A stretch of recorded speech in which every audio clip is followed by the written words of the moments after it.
Good evening बेटा। शुरू करते हैं आज का सेशन। और पैराजम्बल्स का जो सेशन है हमारा जो चल रहा है वही जो है हम आगे बढ़ा रहे हैं। Let's start, take it further. Arrange the sentences into meaningful and coherent paragraph. चलो पैराग्राफ अरेंज करते हैं बढ़िया तरीके से। इसे समझ भी बनती है चीज़ों की, बहुत बढ़िया तरीके से चीज़ों को देख के चलना, रिलेट करके चलना, बात समझ में आ जाएगी। बहुत ध्यान से अगर हम देखें तो वाक्य कह रहा है द इजिप्टियंस, जो इजिप्ट के लोग थे, believe that the body and soul were important to human existence. आदमी के अस्तित्व के लिए दोनों जरूरी थे, बिल्कुल सही बात है, in life and in death. अब यहाँ पे देखो पहला वाक्य ए है, ये पहले ही गिवन है, ध्यान से देख लिया करो। पहला वाक्य ए है, ये गिवन है सब में, तो ए इज द फर्स्ट वाक्य। और दूसरी बात, ये दूसरे वाक्य फर्स्ट क्यों नहीं हो सकते, ये भी प्रैक्टिस कर लेते हैं। देखो इसमें दिस आया, अब दिस किसके लिए आया हमें नहीं पता कि दिस एंश्योर्ड, क्या एंश्योर्ड ये नहीं पता लग रहा। देयर फ्यूनरी प्रैक्टिसेस, ये भी नहीं पता लग रहा कि देयर मतलब किसकी, पर ये रिलेट कर रहा है कि इजिप्टियंस को ही देयर कहा गया होगा, क्योंकि ये व्यक्ति है, इन्हीं को देयर कहा गया होगा। तो सी मेरे हिसाब से ए के बाद आना चाहिए, क्योंकि और किसी में ऐसा वाक्य है नहीं, पर देख लेते हैं अभी भी। द टूम्स वर दस, दस का मतलब होता है इसलिए, अब ये दस भी नहीं आता, इसका मतलब A is the independent sentence. Independent का मतलब होता है जो किसी पे डिपेंडेंट ना हो, क्योंकि इंडिपेंडेंट क्या कहता है, इंडिपेंडेंट कहता है कि जो किसी पे डिपेंडेंट ना हो।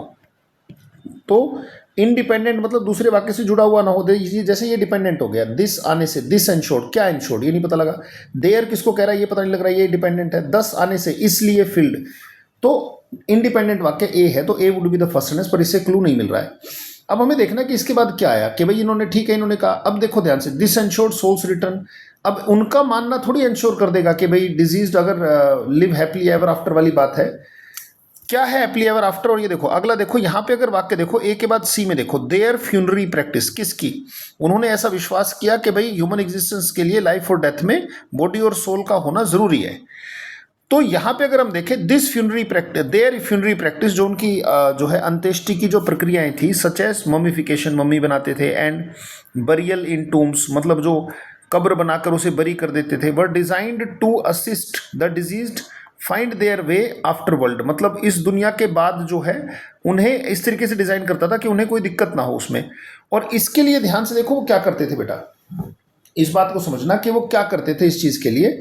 अगर हम देखें, देखो ए के बाद सी आ रहा है, ये कंफर्म है, क्योंकि इनकी प्रैक्टिस के बारे में बताया गया है कि आफ्टर वर्ल्ड में कोई दिक्कत ना हो।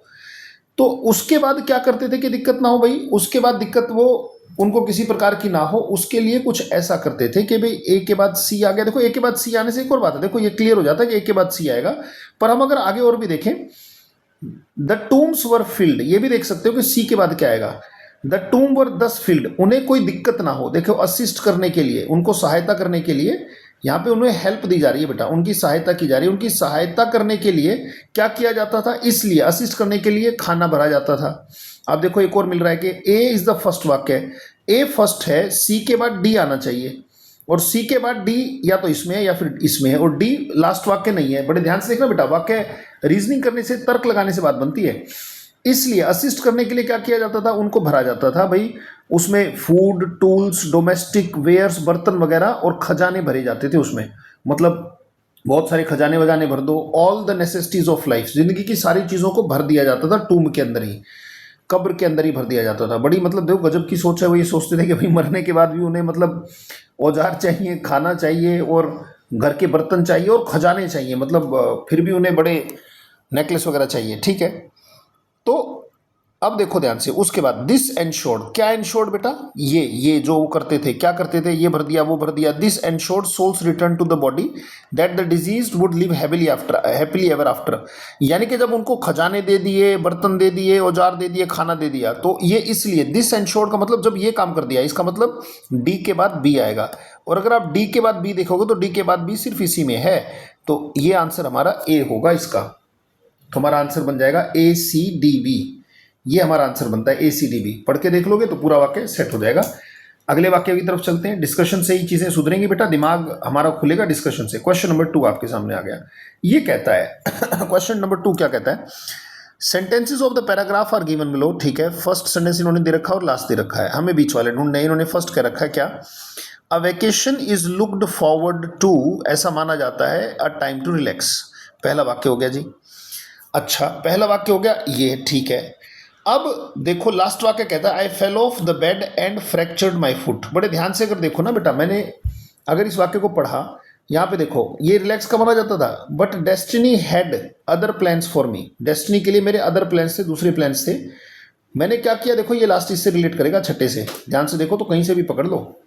चलो इसको इसी सीक्वेंस में लेते हैं जो सीक्वेंस है, ये ए लास्ट होगा। कैसे देखना, अभी a vacation is look forward to, ऐसा सोचा था कि भाई टाइम रिलैक्स का होता है उसके लिए। फिर देखो इससे रिलेट कर रहा है ये वाक्य, ये देखो इसको बता रहा है, ये तो हो गया independent sentence. It is a welcome break, it is a welcome break मतलब वैकेशन, वैकेशन को इट कहा गया। It is a welcome break, welcome break from the daily routine which is often monotonous, monotonous मतलब boring जैसा होता है भाई, बड़ा बोरिंग और मशीन जैसा होता है, सुबह उठना फिर ऑफिस जाना, ये करना वो करना, मोनोटोनस माने बोरिंग होता है बेटा। ठीक है, अब ये मोनोटोनस था, तो अब देखो डी, अब अगर हम देखें तो मेरे हिसाब से पहले के बाद डी आना चाहिए, और डी एक ही वाक्य में है, ध्यान से देखो डी बस डी में आ रहा है, पर फिर भी हम आगे बढ़ेंगे क्योंकि हमारा आंसर तो मिल रहा है मुझे, पर फिर भी आगे बढ़ेंगे। ठीक है, मोनोटोनस लाइफ। इसके बाद देखो माई बैग्स वर पैक्ड, ये कहें या फिर आई वॉज वेरी एक्साइटेड, भाई बिल्कुल सही है, मोनोटोनस लाइफ से तो मैं बहुत एक्साइटेड था, राइट मैं बहुत एक्साइटेड था गोवा पे जाने के लिए, और my bags were packed and decided to retire early for the night, और मैंने कहा भी ठीक है अर्ली नाइट रिटायर हो जाता हूँ, but destiny had other plans for me, मैं तो बेड से गिरा और मेरा पैर फूट गया, पैर टूट गया। अब देखो भाई बोरिंग लाइफ के बाद इन्होंने सोचा मैं बहुत एक्साइटेड था, इसका मतलब डी के बाद बहुत एक्साइटेड था, तो डी के बाद क्या लगा दिया, बी वैकेशन के लिए। फिर क्या किया इसने, इसने अगला काम तैयारी शुरू कर दी, बैग पैक करे और मतलब नाइट जल्दी इसने जल्दी सोने की सोची, पर डेस्टिनी ने कुछ और ही सोच रखा था। क्या सोच रखा था भाई, ये बेड से गिरा और अपना जो है पैर तोड़ लिया, ये हमारा आंसर हो गया बेटा डी बी सी ए। ठीक है, तो हमारा ये सीक्वेंस सेट हो जाता है, पढ़ के देखना दोबारा से। अच्छा इसकी जो पीडीएफ है ना, मैं आगे से आपको टेलीग्राम जो ग्रुप है हमारा इंग्लिश मंत्रा बाय अजय सर, वो टेलीग्राम ग्रुप का लिंक मैं आपको इस वीडियो के उसमें भेज दूंगा, उस टेलीग्राम ग्रुप को ज्वाइन कर लीजिएगा, उसमें ये पीडीएफ सारी डाल दूंगा ताकि आप अपने आप से दोबारा से प्रैक्टिस करने के लिए सॉल्व कर सको उन चीज़ों को। चलो आ जाओ, अगला क्वेश्चन देख लो। फिर से ये कहता है कि भाई मैंने पहला और छठा यानी कि पहला और लास्ट वाक्य तो दे रखा है, ठीक है भाई।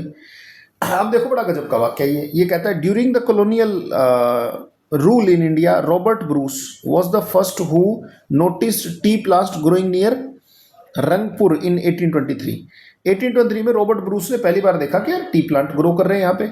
अब टी प्लांट ग्रो कर रहे हैं तो उसने क्या किया, उसने क्या किया कि भाई उसने ये देखा कि भाई ये जो लीव्स हैं, उसने फिर देखा पेड़ वेड़ तोड़ के उसको पत्ते वत्ते को तोड़ा होगा।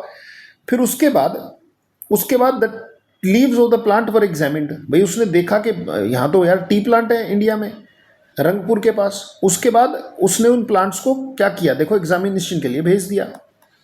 ठीक है, और वहाँ से प्रभाव कुछ बड़ा फ्रूटफुल निकल के आया। क्या निकल के आया, ध्यान से देखना।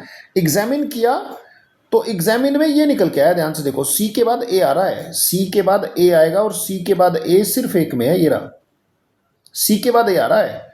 देखो लीव्स को एग्जामिन किया गया और कुछ फ्रूटफुल निकल के आया। क्या निकल के आया, फ्रूटफुल, सी के बाद ए आ रहा है। The species was found to be similar that grown in Chinese tea gardens, अरे वो बिल्कुल चाइना वाली जो सबसे बढ़िया चाय होती है उसके बराबर की मानी गई। अच्छा फिर क्या हुआ भाई, इसके बाद सी के बाद ए, मेरा आंसर तो आ गया कि ये हो गया। इसके बाद मुझे पता भी लगा कि इसके बाद डी आएगा बी आएगा। फिर देखो उसके बाद मेरा आंसर ये आ गया कि भाई सी के बाद, क्योंकि देखो एग्जामिनेशन का जो निकल के आया वो ये निकल के आया, तो सी के बाद ए आएगा और सी के बाद ए सिर्फ इसमें है, तो मेरा आंसर आ गया। मैं आगे पढ़ूँ या ना पढ़ूँ, फिर भी हम प्रैक्टिस करें तो पढ़ लेते हैं। उसके बाद ये कह रहा है कि बाय 1862 आसाम टी इंडस्ट्री ने बहुत कुछ कर लिया, और देखो आज जो है वो ज़बरदस्त ये है।